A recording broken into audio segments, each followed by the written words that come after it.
Assalamualaikum warahmatullahi wabarakatuh. Alhamdulillahirabbil alamin wassalatu wassalamu ala asyrofil anbiya'il mursalin wa ala alihi wa sahbihi wa man tabi'ahum bi ihsan ila yaumiddin. Amma ba'd. Kaum muslimin dan muslimat jamaah salat maghrib yang rahmati Allah. Alhamdulillah, bersyukur kita kepada Allah tabaraka wa taala. Salawat dan salam kepada Rasul sallallahu alaihi wasallam, dan kita berdoa dan kita juga berdoa kepada Allah ya, semoga saudara kita yang sedang diuji oleh Allah dengan penyakit ya, supaya agar segera diberikan kesembuhan dan diberikan kesabaran dan dijadikan ya, penyakit tersebut menjadi salah satu penyebab diampuni dosa-dosanya dan diangkat derajatnya di hadapan Allah tabaraka wa taala. Jemaah salat maghrib yang rahmati Allah, Allah tabaraka wa taala di dalam surat Ar-Rum ayat 23 berfirman setelah a'udzubillahi minasyaitonir rajim, wa min ayatihi manamukum bil-laili wan-nahar wa ibtigha'ukum min fadlih inna fi dzalika laayatin liqaumin yasma'un. Yang artinya kata Allah ya, firman Allah dalam surat Ar-Rum ayat 23, wa min ayatihi, di antara tanda-tanda kekuasaan Allah, manamukum bil-laili wan-nahar, ya. Di antara tanda-tanda kekuasaan Allah ya, kata Allah adalah ya tidur kita baik pada malam hari atau pada siang hari. Wa ibtigha'ukum min fadli, dan juga di antara tanda-tanda kekuasaan Allah adalah ya di mana kita diberikan kemampuan, kesempatan untuk bisa mencari sebahagian dari rezeki-rezeki yang Allah berikan. Inna fi dzalika laayatin liqaumin yasma'un. Selanjutnya kata Allah, sesungguhnya pada hal-hal tersebut ya benar-benar terdapat tanda-tanda kekuasaan Allah bagi siapa saja yang mau mendengarkan, bagi siapa saja yang mau mengambil pelajaran.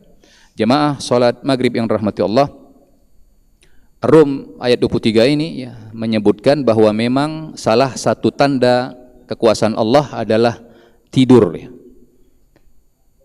Dan juga nanti di surat An-Naba ya, Allah mengatakan ya, berfirman ya, waja'alna naumakum subata ya, kami jadikan tidurmu itu sebagai waktu untuk istirahat ya. Dan ayat ini juga Allah jadikan dalil ya untuk menguatkan ya, untuk membantah orang-orang kafir ya yang tidak percaya akan adanya hari kebangkitan, akan adanya hari kiamat ya. Salah satu bukti kekuasaan Allah adalah Allah jadikan tidur ya. Sehingga tidur ini ya satu sisi memang merupakan tanda-tanda kekuasaan, di antara tanda kekuasaan Allah, dan di sisi lain dia merupakan nikmat ya. Nikmat yang harus kita syukurin ya. Karena dengan tidur ya, maka kata Allah, waja'alna naumakum subata, kami jadikan tidur kalian itu sebagai kesempatan untuk bisa beristirahat. Dengan tidur maka fisik kita ya akan kembali segar ya. Dan juga kata para ulama kita, tidur itu selain menyegarkan fisik, pada dasarnya juga menyegarkan ya pemikiran kita. Ya standarnya seperti itu. Maka salah satu obat ketika fisik kita sudah capek ya, atau pikiran kita sudah lelah ya, salah satu obatnya adalah kita memberikan dia istirahat, memberikan dia waktu untuk tidur. Dengan tidur maka kita akan kembali punya kekuatan baru, kita akan kembali punya ide-ide baru. Berbeda dengan ketika kita tidak berikan tubuh kita ini ya waktu untuk tidur ya, maka ini akan menyebabkan fisik tersebut terganggu. Tentunya tidur dalam rentang waktu, dalam batas waktu yang memang dibutuhkan ya, tidak berlebihan. Ketika kita tidak berikan fisik kita tidur, maka fisik kita ini akan mengalami ya gangguan.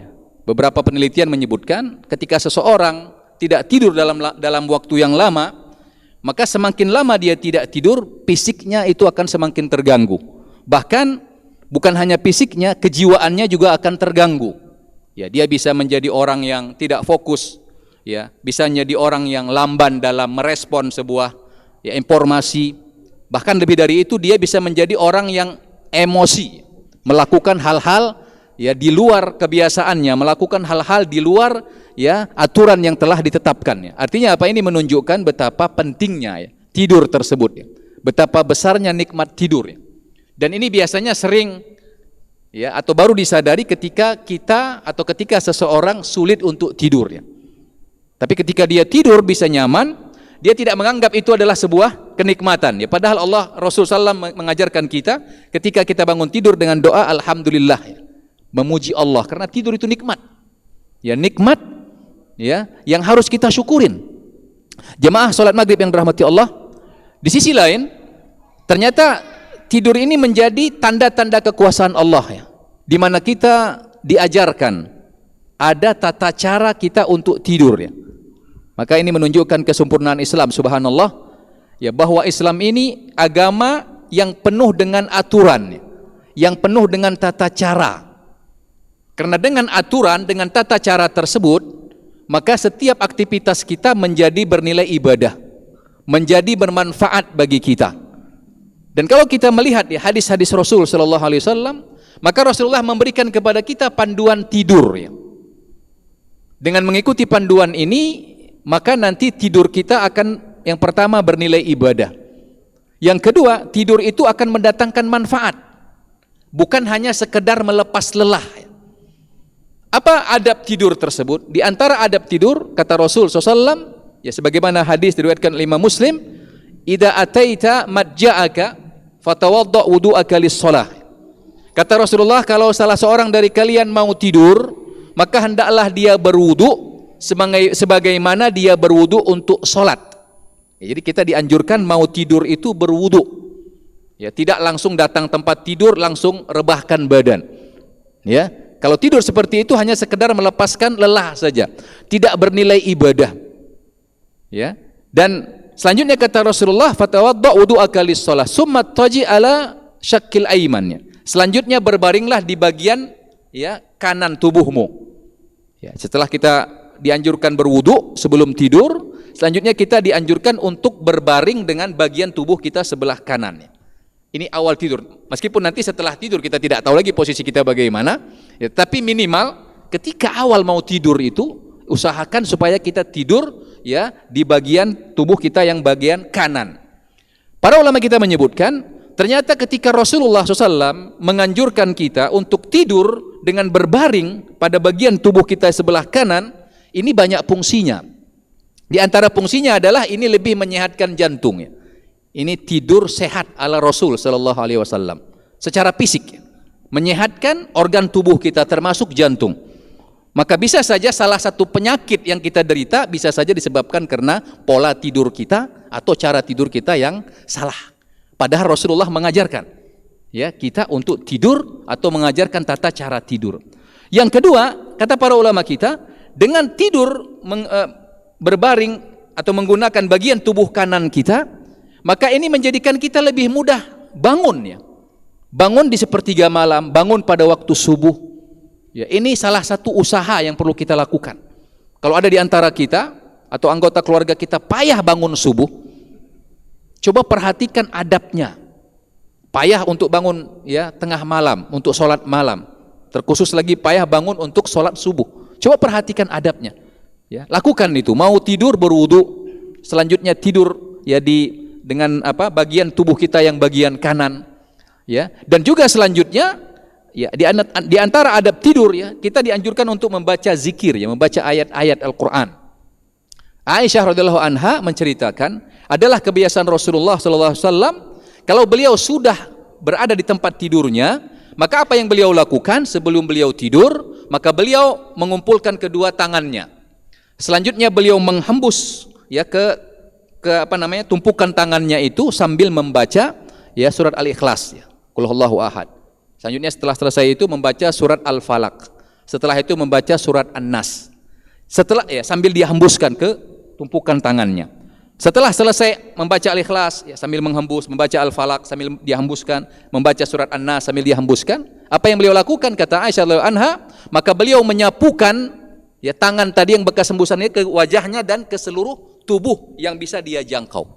Dan ini diulang oleh Rasulullah sebanyak 3 kali. Ya, kembali dia baca ya Al-Fatihah Al-Ikhlas tadi, ya surat Al-Falaq tadi, surat An-Nas sambil beliau menghembus. Setelah itu beliau ya sapukan ke wajah dan ke seluruh bagian tubuh yang bisa dia jangkau. Ini beliau ulangi sebanyak 3 kali. Ya, juga yang lain yang sering dibaca Rasulullah adalah beliau membaca ayat kursi, ya, sebelum tertidur. Ya, ini yang dilakukan Rasulullah, ya, atau di antara zikir-zikir, meskipun masih banyak zikir-zikir yang lain, ya, tapi minimal kalau ini yang kita lakukan, ya, sudah cukup baik, ya. Kita mulai dengan berwudu, ya, selanjutnya kita berbaring di bagian tubuh kita yang bagian kanan, ya, kita membaca, ya, Al-Ikhlas, Al-Falaq, An-Nas, ya, dan juga kita membaca ayat kursi, dan selanjutnya membaca doa sebelum tidur, ya, Bismika Allahumma ya amutu wa ahya, ya Allah, dengan menyebut namamu aku hidup dan aku mati. Atau di riwayat yang lain, Bismika Allahumma ahya wa amut. Boleh, ya, dua-dua. Ada yang mendahulukan kematian baru hidup, ada yang mendahulukan hidup baru mati. Ya, dua-duanya boleh karena diriwayatkan dari Rasul sallallahu alaihi wasallam. Yang penting dibaca. Ya, ini di antara adab, ya, tidur yang diajarkan oleh Rasul, ya, sallallahu alaihi wasallam. Ketika kita tidur seperti itu, maka seperti kita sebutkan tadi, maka tidur kita menjadi bernilai ibadah.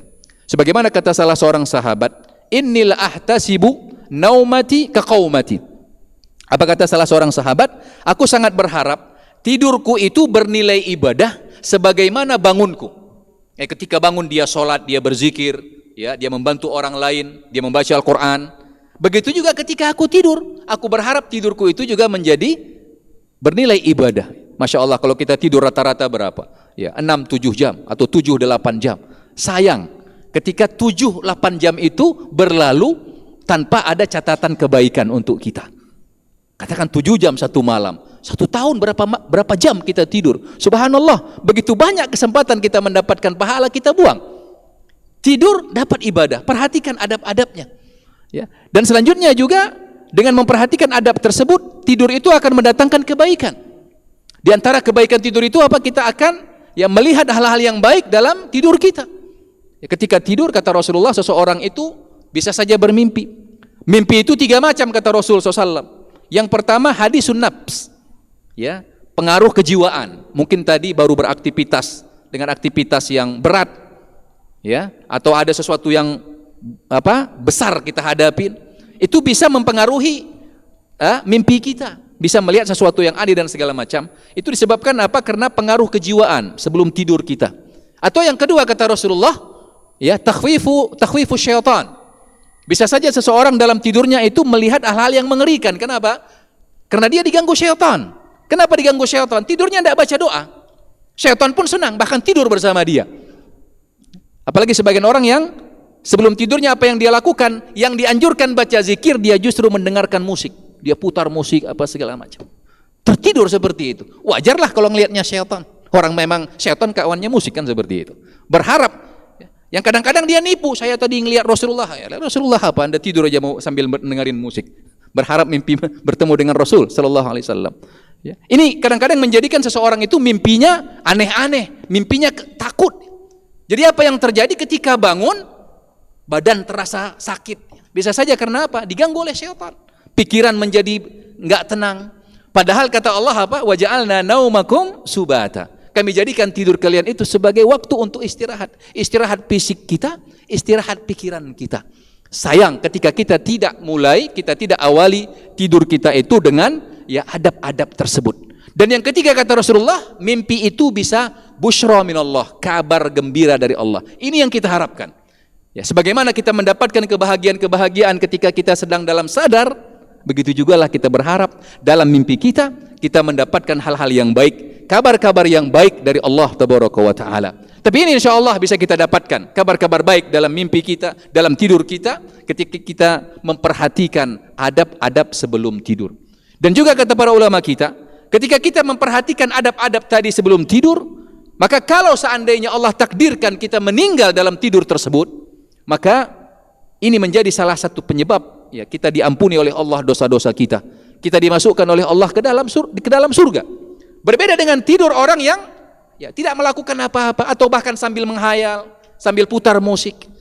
Jangan-jangan tidurnya itu ketika tidur dia mati, Allahul musta'an. Bisa jadi itu menjadi salah satu penyebab dia diazab oleh Allah Tabaraka wa Ta'ala. Kita tidak pernah tahu berapa banyak orang yang meninggal kapan ketika tidur.